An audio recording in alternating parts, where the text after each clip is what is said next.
বিয়ের প্রথম প্রথম বইয়ের যদি মাথার যন্ত্রণা করে, বররা তৎক্ষণাৎ শুধু মাথা নয়, মাথা থেকে পাও অবধি ভালো করে ম্যাসেজ করে দেয়। আবার অফিসে গিয়েও ঘন ঘন বইয়ের খোঁজ নেয়। বলে, হ্যালো সোনা, খাবারটা খেয়েছো? ওষুধটা নিয়ম করে খেয়ে নাও। আর বেড়াতে যাওয়ার কথা ও বউকে বলতেই হবে না। প্রতি সপ্তাহে নিয়ম করে কোনো বড় বড় রেস্টুরেন্টে কিংবা পার্কে নিয়ে যাবে। আর বছরে এক দুটা তো ট্যুর থাকবেই। আর জিনিস কেনাকাটা, বউ যদি একটা আনতে বলে, বর তখন চারটে নিয়ে আসবে, বুঝলে?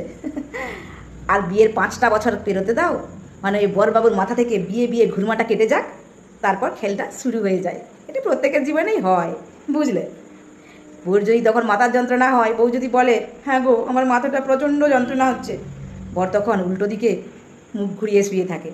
বারবার রিকোয়েস্ট করাতে শুধু কি বলে বলো তো, ওই তাকে অমৃতাঞ্জনটা আছে, একটু ভালো করে মাথায় লাগিয়ে মেসেজ করে নাও। আমাকে বিরক্ত করো না তো, আমাকে ভীষণ টায়ার্ড লাগছে, আমি এখন ঘুমালাম। আর বেড়াতে যাওয়ার কথা, ওটা তো তোমার কাছে তখন স্বপ্ন হয়ে যায়, স্বপ্ন, বুঝলে? নানা রকম অজুহাত দেখাবে, আজ এই কাজ কাল ওই কাজ।